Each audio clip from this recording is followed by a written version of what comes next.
and Dr. Lindbergh sends his best and his apologies that he's not able to attend, but nevertheless, Dr. Elizabeth Fee, who is the Director of Library Operations History of Medicine Division, will introduce our speaker. Dr. Fee.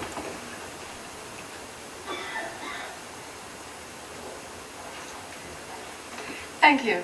I'm very happy and honored to have the occasion to introduce Dr. Eric Bailey, who is a cultural and medical anthropologist with the National Center on Minority Health and Health Disparities here at NIH. Dr. Bailey received his doctorate in anthropology from Wayne State University in Detroit and his master's in public health at Emory University. Before coming to NIH, Dr. Bailey taught anthropology at Indiana University and the University of Houston. In his lecture, Tracing the Roots of Black Folk Medicine, a Cultural Anthropological Approach, Dr. Bailey will examine the early folk and alternative medical practices among African Americans as they arrived and adapted in America from the 1600s to the early 1800s. Data from archaeological sites, physical anthropological remains, plantation records, other scholars' research, and especially the oral histories of slaves and free African Americans provide him with an opportunity to assess the significance of Black folk medicine to the history of medicine in America. Dr. Bailey.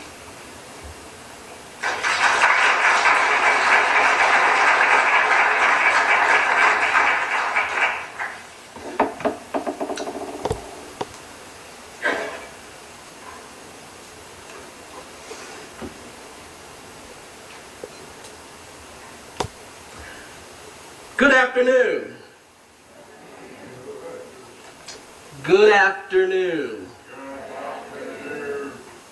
I want to thank each and every one of you for attending this session. I particularly want to thank the National Library of Medicine and Dr. Stephen Greenberg, as well as Dr. Elizabeth Fee, for inviting me to present some of my thoughts and ideals about Black folk medicine. I would also like to thank Dr. Cassidy for his insight and advice over the couple of years of sharing different information.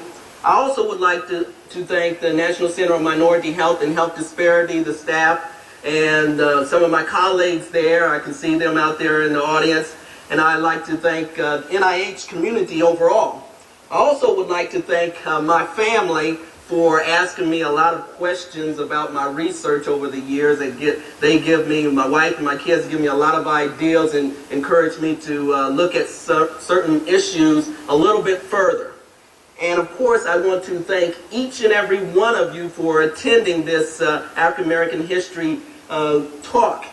And at this point in time, I want to I know you come over here between your schedules, and your schedules are very busy. And one thing I normally do is I like to make this as informal as possible and get to know each other within this time frame. So if you could just take a couple of seconds, stand up and shake the hand of your neighbor, because many times you come to lectures, you don't get to see your neighbor.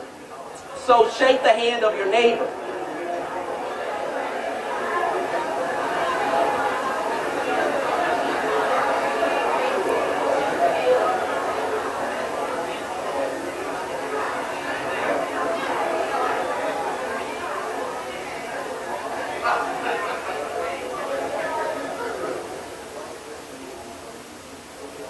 Now see how fun that was? I mean, you come here, let's get to know each other, because many times you go to lectures and you'll sit by someone and not even know anything about them, but at least you'll get an opportunity, perhaps dialogue, share, and talk about some of the issues after this session or during this session. So I always want to keep it as flexible and informative as possible. Hopefully this lecture will be informative, insightful, and I always try to make it a little bit entertaining. So again, these are some thoughts of ideals that I have about Black folk medicine. It's nothing that's complete, but I would like to give you an opportunity to hear my points of view of Black folk medicine. And by the way, I kind of roam around a little bit, so I hope you don't mind if I move away from the podium at times just to dialogue with you. And again, I'm investigating this issue from all different types of perspectives. And I want to gauge your opinion at certain points of time to find out if I'm on the right track. Do I need to reinvestigate or reanalyze something else and take a different look at some of these, I think, very, very important issues which unfortunately have been neglected at least in my research.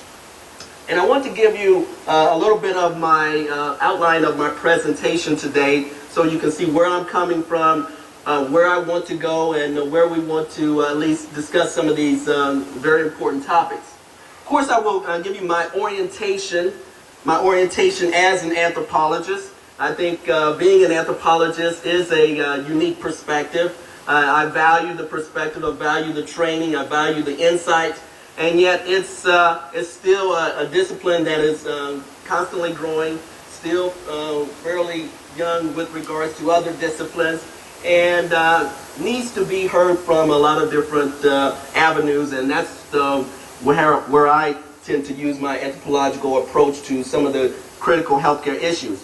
Also, my previous research, I think my previous research really leads me to this particular topic of black folk medicine. The couple of books that I've been able to publish leads me to this direction. So I want to give you a little bit about some of my previous research. The definitions, I will provide you some of my definitions. Of course, it's not the definitions of everyone, but here's a definition I kind of collected from a variety of scholars, researchers, and of course my own input, and providing you an idea of my orientation of black folk medicine. Also, a cultural historical setting. I want to paint a picture for you because as an anthropologist, sometimes it's very difficult to get in the cultural historical setting, yet I think bringing in culture with history paints a vivid picture of what these events and this element is all about, what are these issues are all about. I also will provide you with some oral history evidence from free African Americans and enslaved African Americans to perhaps provide some additional supports for some of the black folk medicine strategies that were utilized in certain points in time. Also, other selected scholars' research. There's a lot of different scholars analyzing this topic, and I want to highlight a few selected scholars at this point in time. And then there's a lot of other issues that they've come across that I would like to share with this audience. Archaeological evidence. I want to highlight a couple of archaeological sites that provide evidence for black folk medicine and also project some new ways of investigation. As an anthropologist, we tend to use all our discipline, and archaeology is one sub-discipline of anthropology. And I want to incorporate the archaeological evidence as well as the physical anthropological evidence. Many times we don't think that the physical remains offer a wealth of information with regards to black folk medical practices, yet the skeletal remains say a lot.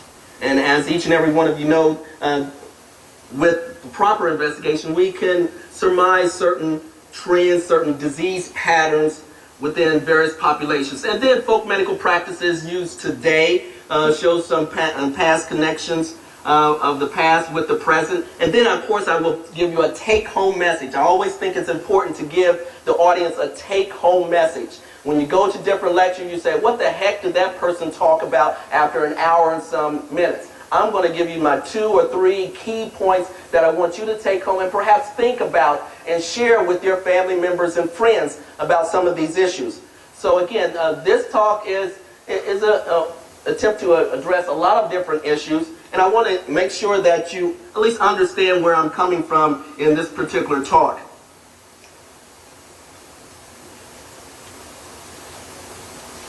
My orientation. First, I must say that I think my orientation is, I feel very proud of my orientation as an anthropologist, but it's also certain perspective. It's a biased perspective because I'm trained a certain way. I have a certain way of viewing things, and I want to incorporate other individuals' perspective, other specialists, other expert specialists in this orientation. As an anthropologist, We study human population from a biological and cultural perspective. We attempt to look at human population from a holistic perspective. We try to take all these elements into interaction if we're going to say something significant about a particular population. I think it's a unique perspective, yet other scholars take this approach as well, and yet we try to emphasize more of the individual aspect of human populations, not necessarily the populational trends, but more of the individual perspective of populations, the individual insight, the cultural insight within each population. So that's where I think the anthropologist's points of view are very important. I'm also trained as a cultural and medical anthropologist, where as a cultural anthropologist, I'm looking at some of the values, the beliefs of various groups, particularly within the African American community.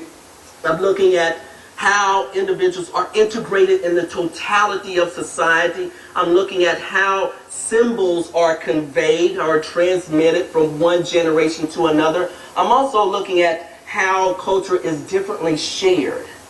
Even though all of us are within various populations, all of us are within various ethnic groups, yet it's also very fascinating to see how culture is differently shared within each population. There's not one standard way of being a certain person if you're part of this group. There's variations of it. So we differently share our culture, and that is very unique and yet also rewarding to realize you don't have to stereotype. A lot of we fall into prey of stereotyping a group. If I tend to slow down and look at the diversity within each group and see the variation. A little personal note: I grew up in Ohio, and once I left Ohio, I didn't realize the world was so different. As going through school and then going to different cities, I realized, wow. The African American community is similar yet different from one region to another, and I started to appreciate that much more than just focused on my own area, which I truly appreciate. But I knew I had to see other slices of African American culture. So again, culture is differently shared. It's also, as a medical anthropologist, I attempt to look at the health and of course the medical issues. And in that particular area of medical anthropology, I'm looking at how people think and organize themselves toward treatment. Not just the epidemiology, the disease patterns, but what do people think about disease and health? And then how do they take steps in seeking care from their health belief orientation? So as a cultural medical anthropologist, I attempt to take those perspectives. Of course, as well as a cultural medical anthropologist, we tend to highlight our model, and our model tends to be a so-called biopsychosocial cultural model, the BPSC model. When we're trying to impress other scholars, we always use the BPSC model, the biopsychosocial cultural model. In essence, it's a holistic approach, a comprehensive perspective of healthcare issues. And of course, I consider myself an applied anthropologist. An applied anthropologist where I tend to go and take the models and the orientations and the theories from anthropology and then apply it to the real world. I don't want just to theorize about various populations. I actually want to find out if it really works in the real world. If I develop various strategies, if I hear different information from informants, I want to find out if it works in the real world. I don't want to just develop a model and say, here's the model and everyone should fit within this model. I want to find out if this model works, and then if it doesn't work, I need to make it culturally competent for this particular population, particularly for African Americans that I've researched over the years. So I tend to be an applied anthropologist. I'm also, I think, as an African American, I have a personal insight. I mean, I think that's somewhat neglected within our field and not promoted enough. I mean, we've been in the past been criticized saying, well, you're biased because you have an African American perspective and you're too personal to the topic. You're too close. I say that's an advantage.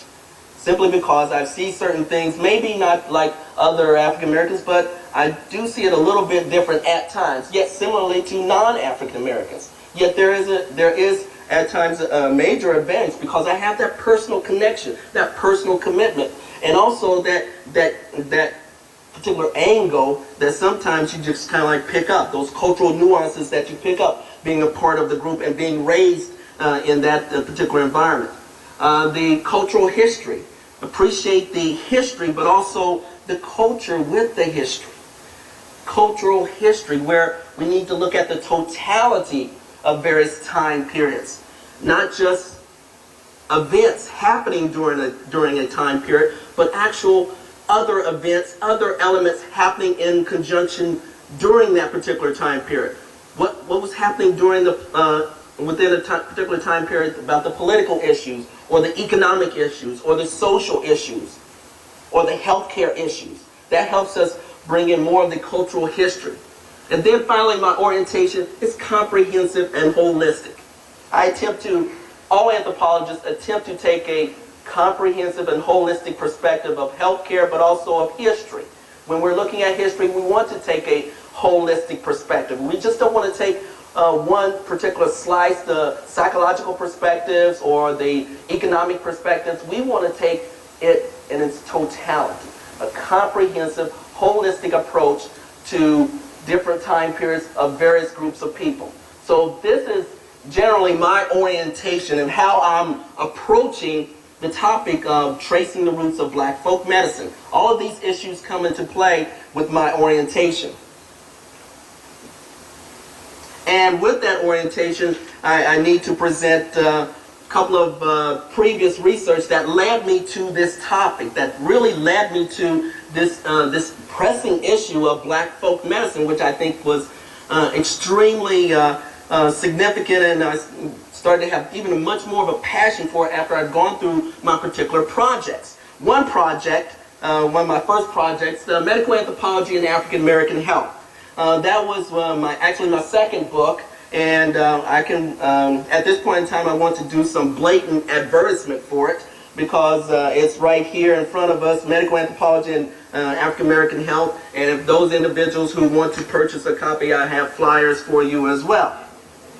One thing that my mentor told me back in Detroit said, whenever you get an opportunity to sell something, don't hesitate to sell it, particularly if it's your research.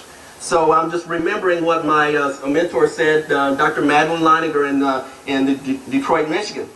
And with this particular book and my research, I looked at the relationship of medical anthropology and African American health. Again, looking at African American health from a comprehensive perspective. It was never, well, I can't say it was never done. I didn't see it in the literature at the time. That's one of the things that drives me a lot when I start researching. And as you know, when you start researching, when you don't see a lot of information on that particular topic, it kind of drives you. It kind of gives you a question mark. What's happening here? Why isn't there a wealth of research in this particular population, on my particular population? So I started to look at medical anthropology and African American health. Why hasn't medical anthropologists embraced African American health? So at the time I started to just gather a lot of research on the topic. I also look at the cultural perspective to health, the cultural perspective to healthcare within the African American population. How the African American population is very adaptable to healthcare circumstances. How we individually are adaptable when there are barriers there. We will still seek care. We will still opt for care in so many different ways. Very similar to each and every group. Nothing different from one population to another. Also, how to do applied medical anthropology fieldwork. In the book, I highlight some topics of how to do applied fieldwork, and this provided me the orientation to tracing the roots of black folk medicine. I spent time at Henry Ford Hospital in Detroit, Michigan as a young scholar trying to get information.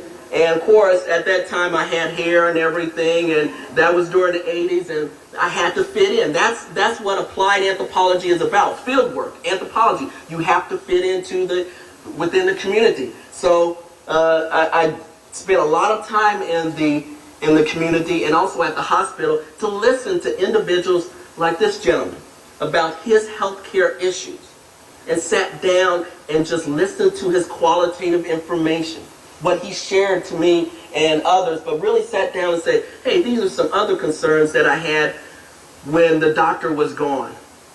When he shared with me some of the circumstances, the problems of seeking care on a day-to-day basis for himself and also for his family.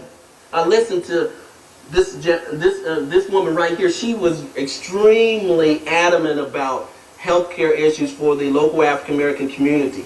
Very adamant that there is a system that we have to search all different types of ways to seek health care. Also listening to this woman right here, she was extremely passionate about a number of healthcare issues and really had a lot of folk medical beliefs at that time. And she shared that information with me, and I didn't know what to do with it at that time because I was focused on another agenda for my project, just trying to look at hypertension and the beliefs of health, of their health beliefs associated with high blood pressure. But she shared a wealth of information on her folk medical practices. So I said, somewhere down the line, I'm going to have to address this issue. So these individuals brought up a complete awareness of some of the folk medical practices. And at this point in time, I would like to just see a raise of hands of how many individuals in this audience actually use certain alternative healthcare regimens, some herbal remedies to keep yourself well, preventative strategies or anything like that. Anyone? You want to share in such as, sir? I'm going to put you on the spot. Such as? Vitamins? Okay. Elizabeth? Acupuncture? Done. Herbs? Okay. Anyone else in the back? I saw hands in the back. Sir? Prayer. Prayer. Great. Again, we see and we hear different types of practices within the audience. And that's extremely important to address. So that brought me to an awareness of the alternative and complementary medical practices. I said, wow, it's out there. Even though I've heard it and from my relatives, it was nice to hear it from some of my informants at the time. So I said, well, how am I going to use this? So that brought me awareness, and it brought me to the next stage of my development, my orientation to black folk medicine, and that is the African American alternative medicine, using alternative medicine to prevent and control chronic diseases. I just completed this book at the end of the year, and it should be out in the summer, late summer and fall of this year. And this is where my orientation kind of varied, because I'm looking at examining how alternative medicine from a cultural anthropological perspective and an African American perspective. Looking at alternative medicine from a cultural anthropological perspective and African American. Again, searching the literature, I didn't see much of that in the literature. I was kind of surprised with all the information I received from my informants and family members, from other articles. I was surprised there was not much on this particular topic. I also examined the cultural perspective of African American alternative medicine in conjunction with the clinical effectiveness. There's a lot of research, as we know, on the clinical effectiveness of alternative medicine. Yet, there's not enough information on the cultural perspective of these herbal remedies. You're not getting that cultural perspective. What do individuals believe? What does it do? What causes it? What's the operation? What's the process? What's the procedure? I don't see that in the literature that much. And also, with this book, I wanted to encourage more researchers to examine the social cultural factors related to African American alternative medicine. I wanted more researchers to come into the arena to investigate this topic, because we need it desperately, because there's so many research centers being developed in alternative medicine, yet we don't get enough researchers who are looking at some of the social cultural factors. As well as, I wanted to place African American alternative medicine on an equal level with other mainstream alternative medical beliefs. I think it's a necessity to place African American alternative medicine on an equal basis of mainstream alternative medicine. It's not there in the literature. It's off to the side as a minor alternative. Yet there's a history here too. There's a lot of orientation. There's a structure to this. So the theme of that particular book that brought me to this, the history and origins of African American alternative medicine. That brought me to the perspective of black folk medicine and really looking at tracing the origins of it. Because I said there's a history here. And at this time I would like to take another informal survey. How many of you heard about folk alternative medical practices from your family members or friends or grandparents or great aunts? How many of them shared those types of practices with you? Okay. Can you share, Miss? Can you share certain remedies? Yes. Well, the use of onions for drawing out fever. Okay. The use of onions for drawing out fevers. Okay. Miss, you had your hand up. Different herbal plants, extractions that we put together in order to, like, do spring cleaning and winter cleaning and fall cleaning and stuff like that. Okay. The different greens for various portions of the season. Okay.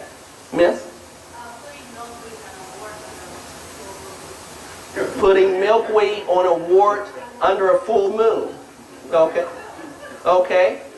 And Can I just mention you have a button on your microphone? If you push the button and it might everything. okay, I'm sorry. One other? Anyone wants to share one more? Yes, Miss. Push your button, please. I'm sorry. When I went to my grandmother's in North Carolina,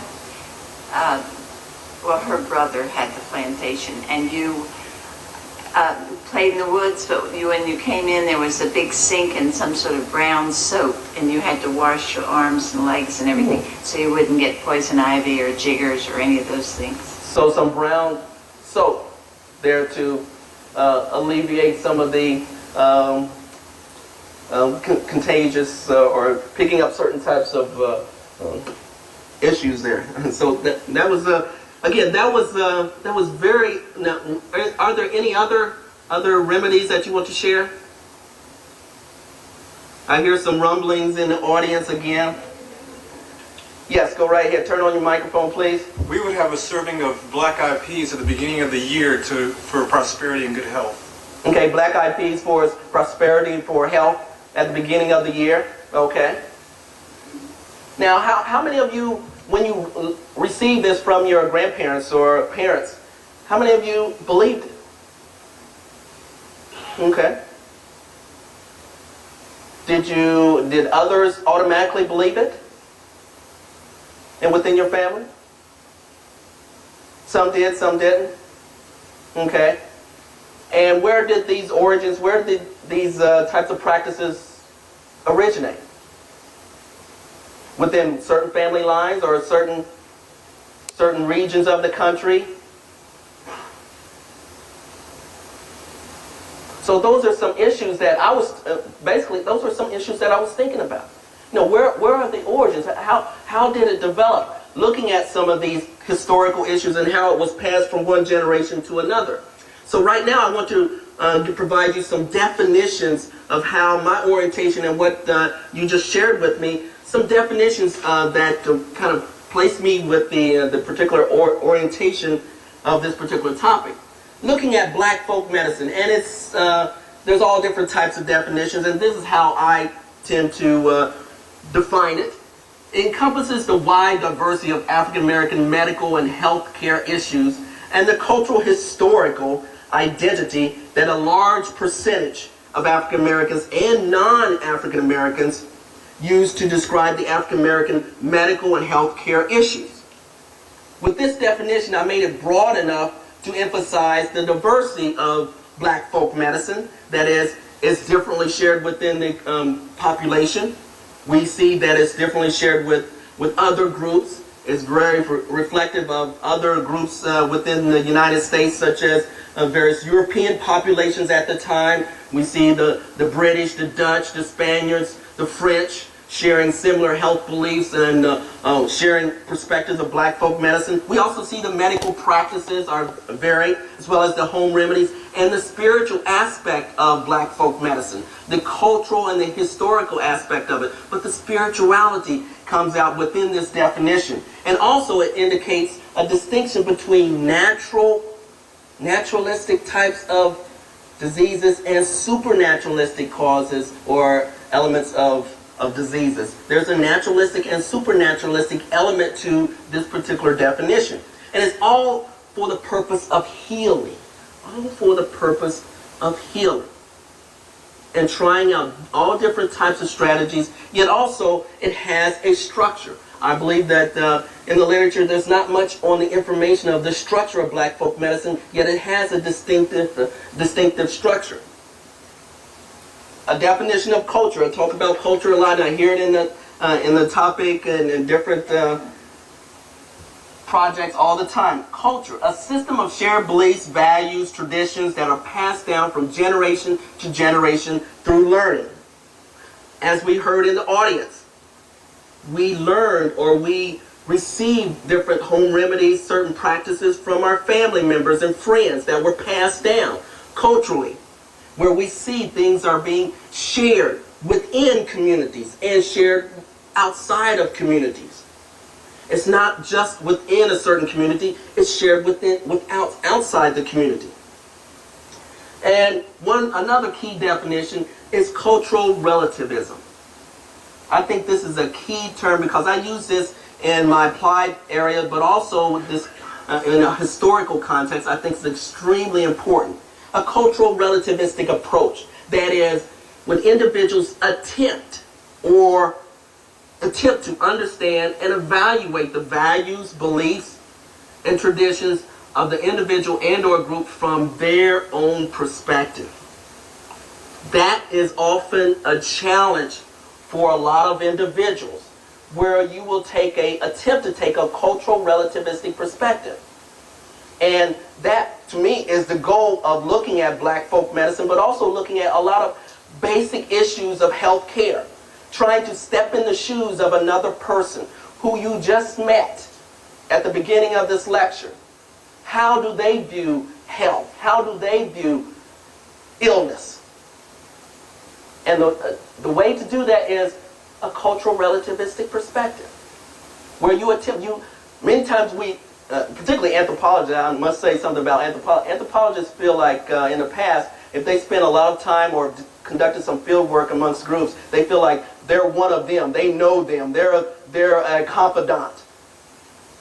But even anthropologists have to realize that they'll never be totally immersed into that cultural group. They can spend time. They can be enculturated, but they will always have this separation because they're not a part of that group. They can understand and appreciate. Yet it takes a lifetime of understanding the true perspective, the cultural relativistic perspective of that individual or that group.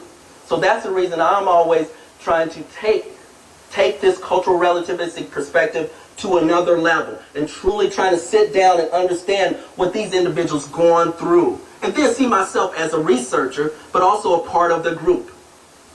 So I always remind myself that I need to take this cultural relativistic perspective, step in the shoes, step in the skin of the individuals, and find out, wow, what did he or she go through? And at this point in time, I want to take you to the next step, the cultural historical setting in tracing the origins of black folk medicine. And by doing this, I want each and every one of us to somehow, within our worlds right now, to take this cultural relativistic perspective, attempting to understand what the early first arrived enslaved immigrants arrived here in the New World.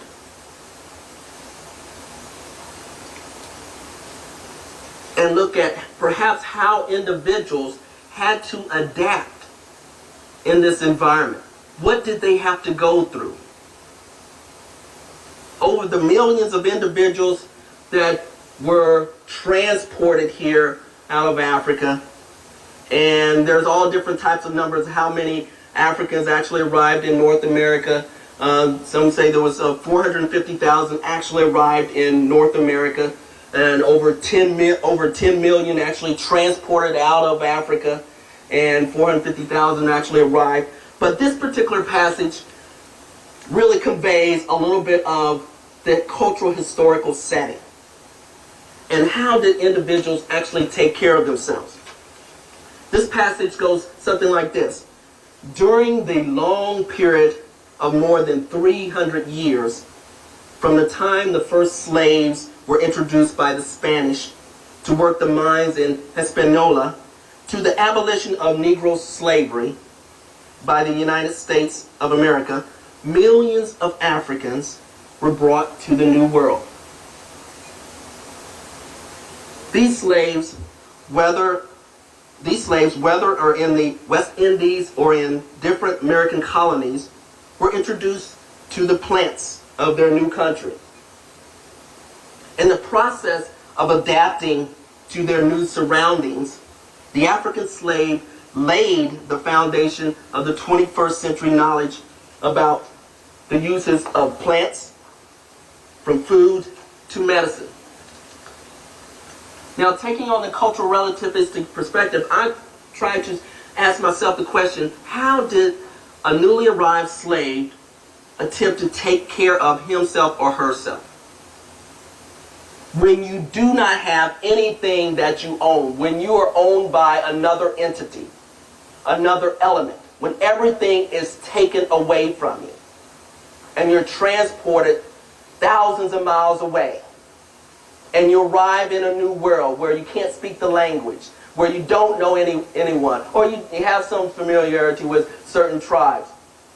But still, there's all different types of languages that you're not familiar with. Then I just said, how did an individual take care of themselves? Regardless of all the things that are being taken away, how did an individual take care of themselves if they felt sick? Basically sick. If they survived the journey for one thing, and then felt sick once they arrived here and found was sold and found their place. What did they do to take care of themselves? Who did they seek for advice? Could they go and seek the options like we do? No, absolutely not. But what happened in that time and place? What options did they have available to them? Of course, we can think of, well, there was not that many options, yet individuals did something. They had to do something.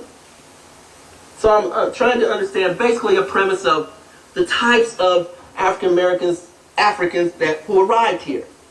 The newly arrived Africans, and then we also see those who tended to take care of the master's children, and all those individuals were so-called identified as house slaves, and then those who worked in the plantations.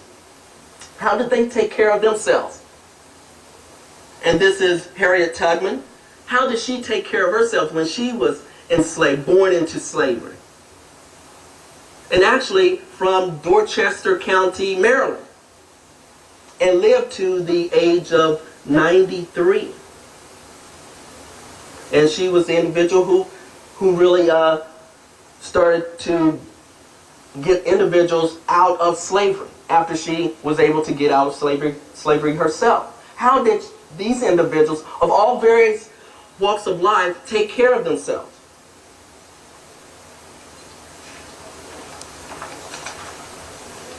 In that question to myself and trying to gather data, I said, well, I need to do the same thing that I do with my applied projects. Sit down and talk or listen or read what other individuals say.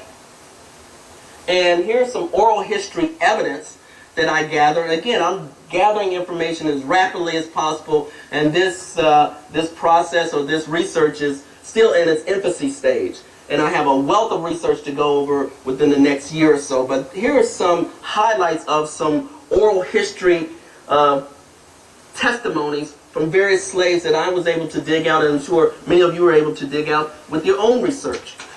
And I want to use the same, what was depicted in the same dialect vernacular as depicted in the oral histories, such as Smitty Hodges, a Mississippi slave. Now, these individuals were not necessarily the first arrivals, but they're descendants of slaves, and they were still enslaved when they shared their accounts with those who recorded their passages. Quote, when slaves were sick, they went to the woods and got roots and herb to doctor them. Anthony Abercrombie, an Alabama slave. She used to dose me up with castor oil, Jimson root, and dogwood tea when I be feeling poorly.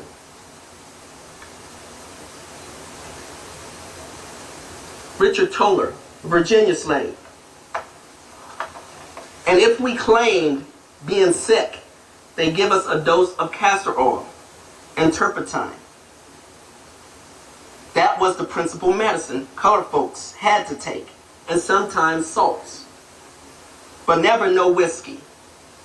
That was not allowed. And if we was real sick, they had the doctor for us.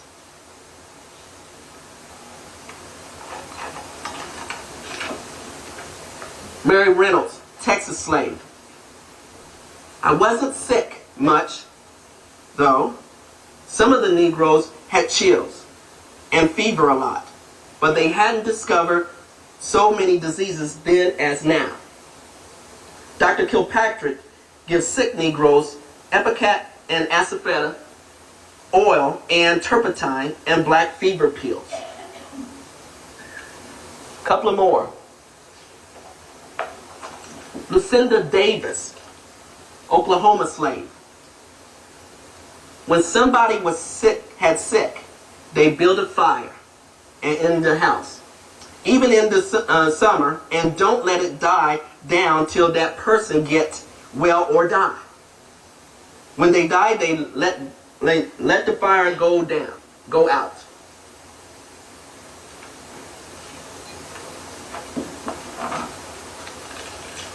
Harriet Collins.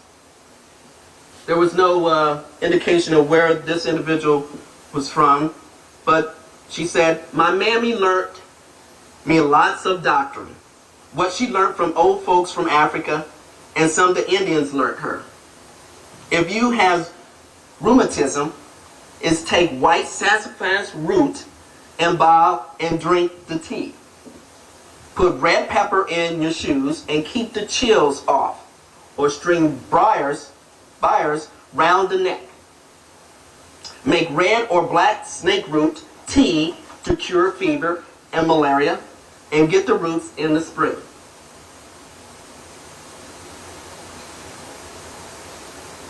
Henry Bibb, an individual who was self-educated and then wrote about actually wrote an autobiography and wrote about his experience.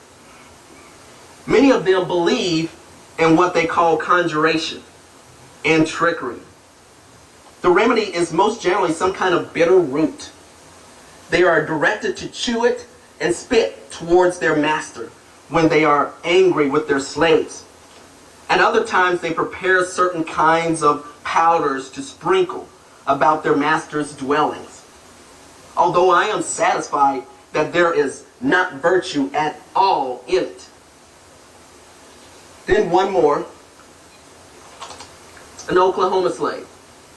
I've been a good Christian ever since I was baptized. But I keep a little charm here on my neck anyways. What do these oral histories tell us? I became very fascinated about these oral histories and these testimonies. They're very powerful. Yet many times they're taken for granted on what they tell us. And some of the things that these oral histories tell me, I'm looking at the use of natural herbs from their surroundings. They also used all types of remedies developed and used. Self-treatment used most often. indicated European American doctors assisted on occasions. Folk medical practices learned from elders and local American Indian tribes. And there was indication of a conjurer, a special person who can treat illnesses with the use of herbs and or spells and rituals. As well as there is this distinction between natural and supernaturally perceived illnesses. Very fascinating. These oral histories tell us all of this, that there is a very dynamic array of issues surrounding black folk medicine, that they tried out a lot of different things, and they shared that information with others, and they learned it from a variety of groups. Now, of course, others would say, well, okay, you have a lot of oral histories, there's a lot of oral history testimony. What about other evidence? You can go through the literature and find a lot of oral histories, yet what about other additional evidence? There's an array of issues, and other scholars have looked at this, and I really looked at this topic as some of the basic elements of taking care of yourself. Not necessarily the issues of trying to bring in a very fascinating topic, but I was looking at how individuals took care of themselves on a daily basis. And not necessarily the alternative healer, but really how individuals took care of themselves. And these oral histories kind of brought that to light for me. So I looked at some other scholars, and what did they say? What did some other scholars, after I searched, got the information from various oral histories, what did certain other scholars say? Wanda Fontenot, a medical anthropologist, wrote a book on ethnomedicine of African Americans in 1994. I thought it was an excellent book. It's out of Bergen and Garvey, and she did her research out of Louisiana. And she had a cultural aspect, cultural historical aspect to her book.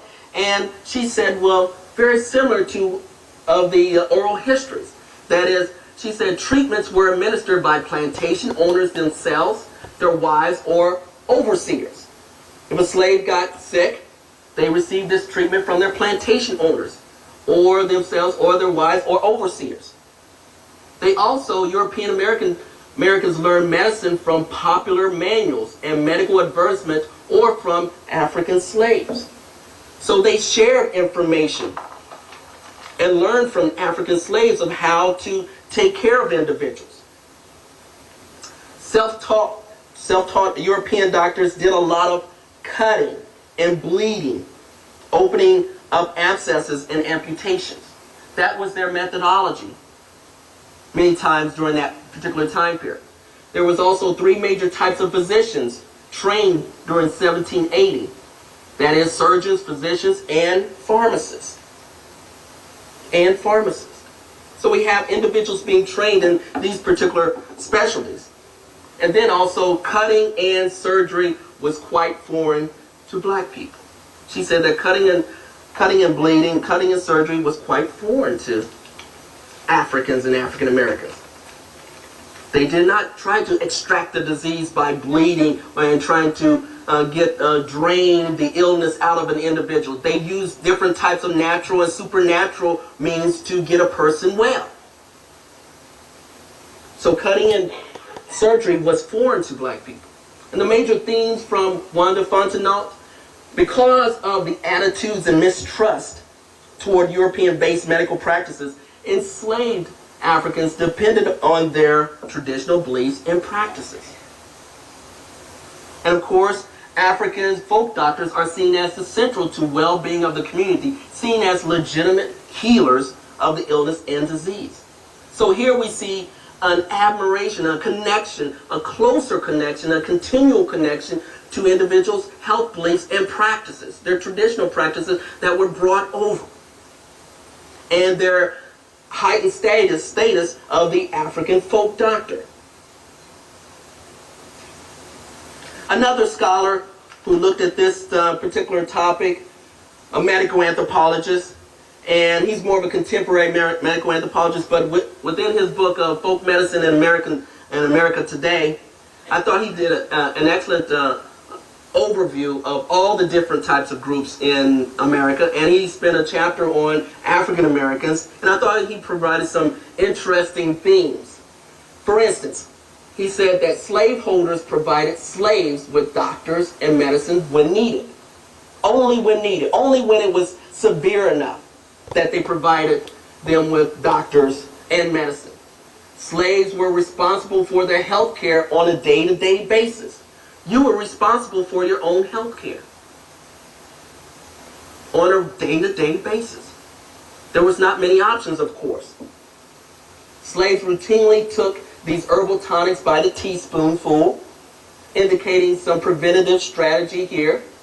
Castor oil, a laxative, was commonly used by slaves, and they kept it on hand at all times.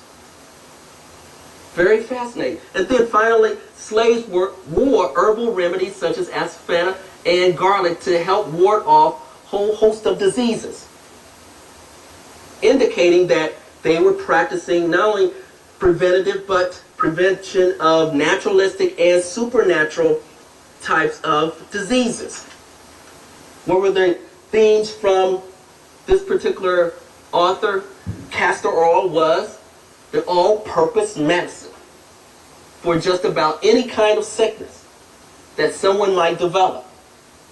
And also, many of the herbs to make slave remedies are the same ones sold in health food stores today. Some of the basic components are sold in health food stores today. We see that pattern existing and starting then, and then being passed down from generation to generation, and now being utilized in herbal stores today. I'm also looking at another scholar at this point in time, Mary Frances Berry and John Blasingame. They had a great book on the historical context of African American history, and they spent a little time on the Conjurer. And the Conjurer was this medium for redressing the wrong and committed to by his master or fellows. They noticed the Conjurer received a calling from God or was trained. The Conjurer treated colds, fevers, chills, and other illnesses. The Conjurer used mixing teas made from sassafras, nutmeg, asafoetida, wild cherry, oak with vinegar, cider, whiskey, and honey. And the Conjurer was a source of love potions, poisons, and trick bags. I'm going to try to speed up a little bit because I don't want to run over. The Conjurer also, their major themes, the Conjurer served as a physician, druggist, faith healer, psychologist, and fortune teller. The Conjurer was everything, more than everything for the community. The Conjurer used auto-suggestion and his knowledge of herbs in curing illnesses and removing spells. So this individual, as an African folk doctor, visually being named as a conjurer, received a lot of attention and notoriety within the community. I want to move on to some of the archaeological evidence. One particular archaeological site that I think is extremely important is the one, the Levi Jordan Plantation, dated 1848 to 1890. And this archaeologist, Dr. Ken Brown, used to be my former colleague at the University of Houston. And as a matter of fact, I didn't even know what site he was, or what archaeological dig he was doing at that point in time. And now that I'm away from there, I said, wow, he's doing an excellent site. It's cited everywhere. He found a site that was designated as a conjurer site on a plantation. And he found such artifacts as cast iron kettle bases, chalk, nails, casting several ocean shells, and a medicine bottles. And he surmised from his analogy that this was a conjurer's kit. And it was well respected, and it provided all the types of artifacts and remedies that the conjurer used to treat individuals. And he also found that there was a strong connection to the Congo people of West Africa. So there is a connection of an artifact dated 1850 in Texas. And there's artifacts that were used for manipulation of the supernatural world. There's also an Annapolis site here in Annapolis, Maryland, by Dr. Mark Leon and Paul Mullins, another former colleague of mine that's at Indianapolis. And they found sites here in Indianapolis of a conjurer having various artifacts utilized on a regular basis. The major themes, what they found in their particular Annapolis site, the artifacts indicated practice of medicinal and preventive health behavior, attempts to cleanse the soil and cure all types of diseases, and artifacts reflect the African connection. So with those particular archaeological sites, there are certain themes associated with it, but now I want to go to the physical anthropological evidence. Very briefly, from this physical anthropology evidence, I thought was kind of fascinating. The life expectancy for slaves during the 1800s was around 36 years for females and 30 years for males. 34 years in certain cases for females and 41.2 for males. There was variation, and the physical anthropologists say, well, this is an indication of the occupation that slaves had during this particular time. If you were in very difficult occupation, your life expectancy decreased. If you were in an occupation that was taken care of, that was not as arduous, you lived longer. And then I posed the question of this data: what happened? What about the impact of black folk medical practices? I thought that, well, if individuals, it was surprising to me that individuals lived that long being enslaved and working from when you were born into captivity and living to the right age of within the 30s, and then certain populations living to their 40s. I thought, well, what about the impact of slavery? Did individuals practice their home remedies, their black folk medicine, that increased their chances to live longer in some form or fashion? If they practice this preventative strategy, perhaps it increased their chances to live longer. And here are some folk medical practices used today that are still used today: broomweed, papaya, boneset, fig, tapioca. These are all practices or medicinal plants that are still used today. And with this passage, I would like to, I'm almost finished, this passage from a scholar, Marcia Graham Goodson, and she has this context within and she talks about the African slave contribution to medicine. And this quote goes something like this: "The medical practice of the slave women helped make slavery profitable and help along the careers of at least one of her European male medical contemporaries. The testimony of ex-slave women helps to flesh out the profile of the American slave women. It describes her as an active scientific contributor, not only to the health and welfare of the slave community, but to the entire world that benefited from the advances of the 19th century American medicine." I thought this was a powerful statement indicating that this individual and the women who had this knowledge shared it with the medical world that was also borrowed and taken from them and not given credit. So I thought that was a powerful statement to see that these are some important issues that perhaps need to be addressed, further investigated. And as promised, I said I was going to give you a couple of take-home messages. And here's a couple of take-home messages before you depart for today.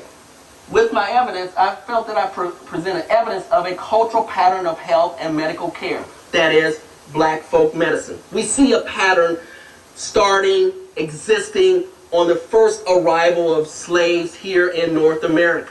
There was no doubt about it. We see artifacts, we read passages from slave testimonies, we have artifacts, we have physical anthropological evidence, and other scholars have also documented. We also have evidence that black folk medicine is a combination of European, American Indian, and African folk medical beliefs and practices. It's a combination.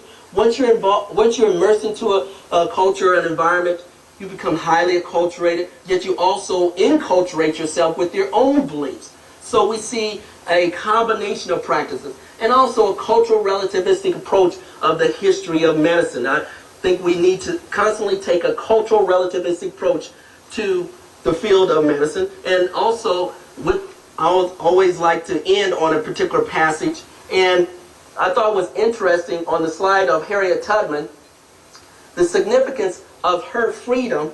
She says, you may not be able to read it up there on the screen, she says, "I looked at my hands to see if I was the same person now I was free. There was such a glory over everything. I felt like I was in heaven." when she finally got her freedom. And I just wonder how many dreams that other individuals had during this particular time period. How many dreams that they continued to try to take care of themselves. And what was the process of taking care of themselves. And when I read about those documents, those testimonies, it moves me to think about all the dreams and all the circumstances that those individuals went through that we could never imagine going through. But through a cultural relativistic perspective, we can perhaps think about some of those strategies, gauge it, and embrace some of those strategies that you use at a particular time period. And also ask your own family members and friends, particularly your own family, with all different backgrounds, not just African Americans, but your own family, and say, what did a previous generation go through to take care of themselves when there's all these types of barriers? And yet individuals have dreamed of taking care of themselves.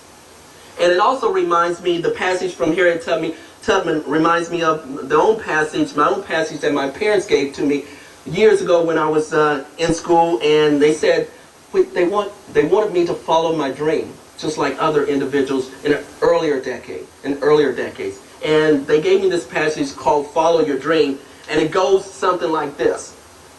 Follow your dream. Take one step at a time and don't settle for less. Just continue to climb. Follow your dream. If you stumble, don't lose sight of your goal. Press on to the top. For only on the top can we see the whole view. Can we see what we've done and what we can do? Can we then have the vision to seek something new? Press on and follow your dream. That's the end of my talk, and thank you for the hour or so.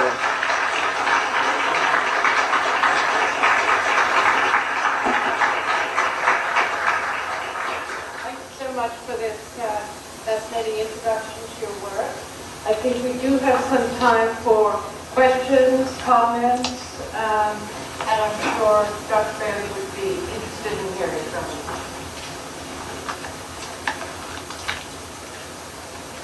I had a question concerning cross-cultural comparisons.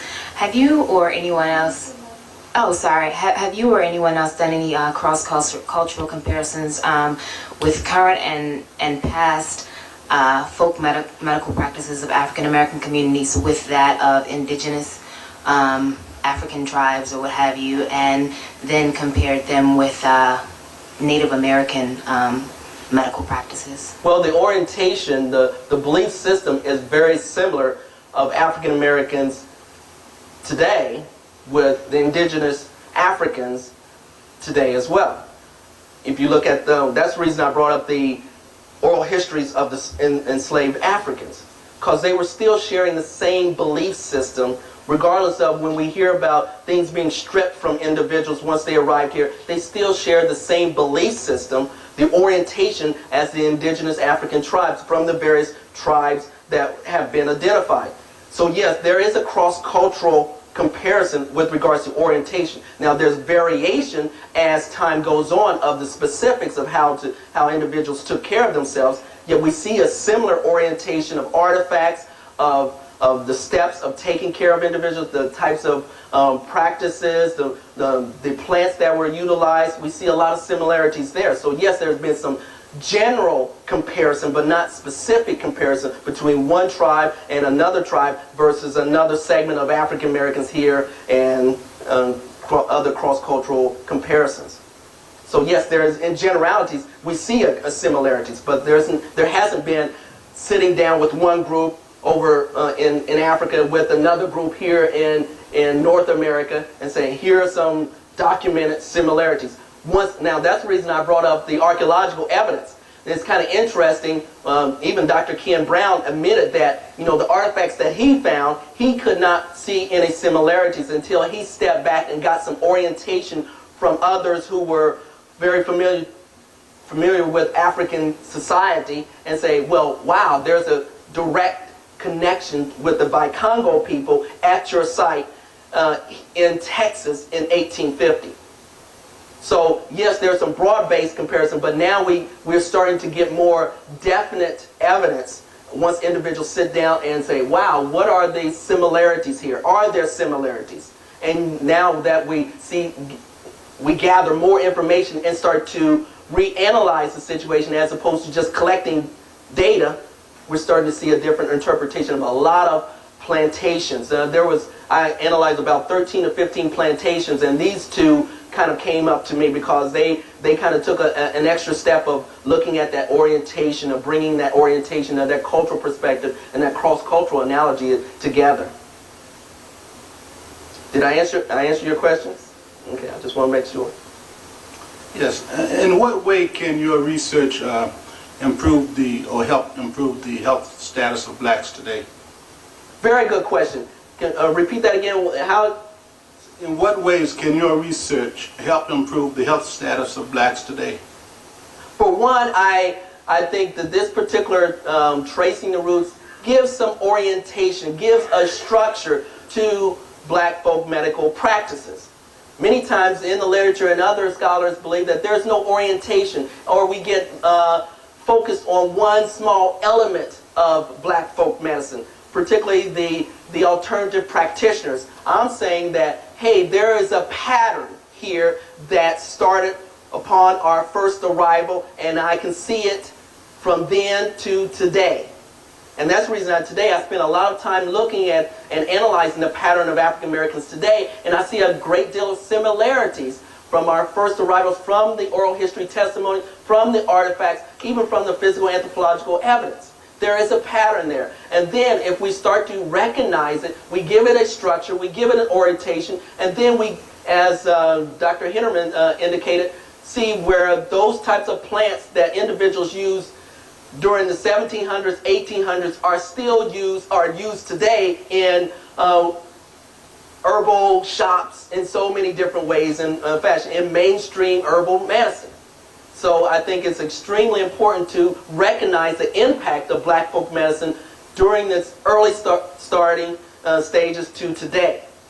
And I can see that has a great impact on making individuals, okay, well, what's the effectiveness of this? Everyone tries out a variety of things, but there's a history to this. And there's a history of effectiveness, and there's a history of non-effectiveness. We need to know what works and what doesn't work.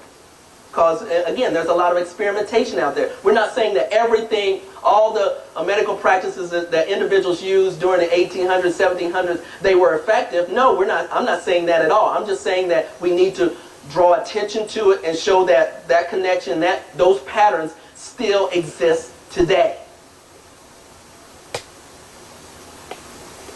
Yes? Yes, you had mentioned that when the slaves got sick enough, the master would call in the European-trained doctor. The European-trained doctors were more, they were trained to do bloodletting, cutting, and surgery. And it seemed like those practices were foreign to the slaves. Was that looked upon as a helpful healing practice or not, since it wasn't part of their cultures?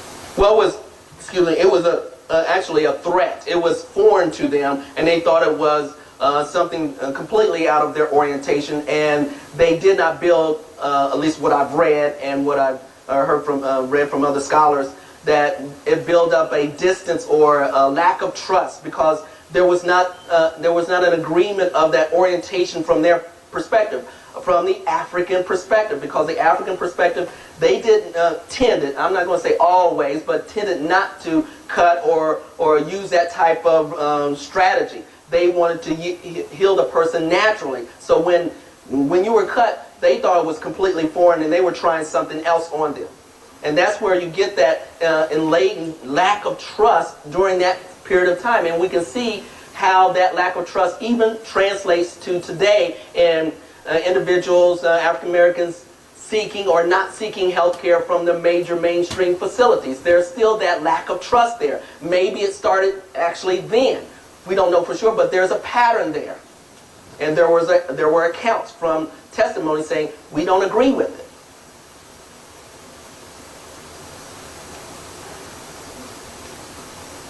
Hi, I noticed that you had indicated that conjurers initially seemed to be mostly men, and then towards the early 1800s, was that a change both from African society and the difference in power structures in African American society in a slave situation that brought about so that most of the well thought of conjurers were women towards the 1800s.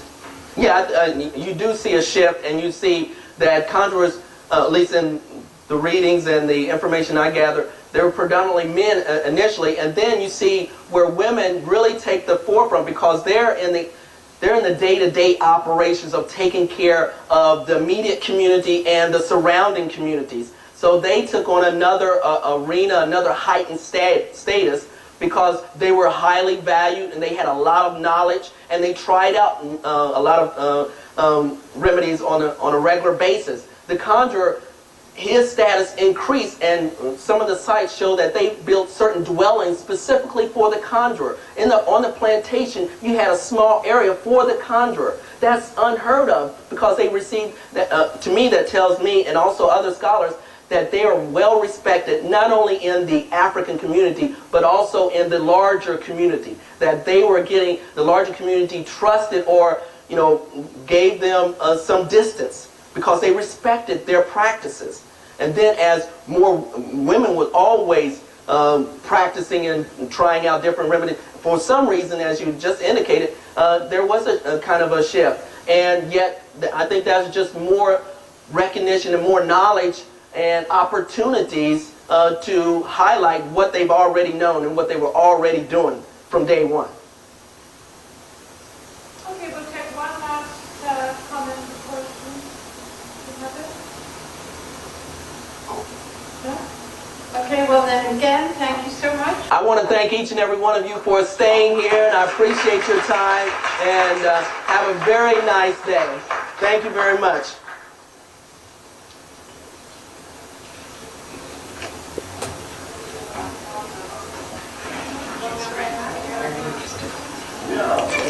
I tried to keep it short when that's what I needed your call.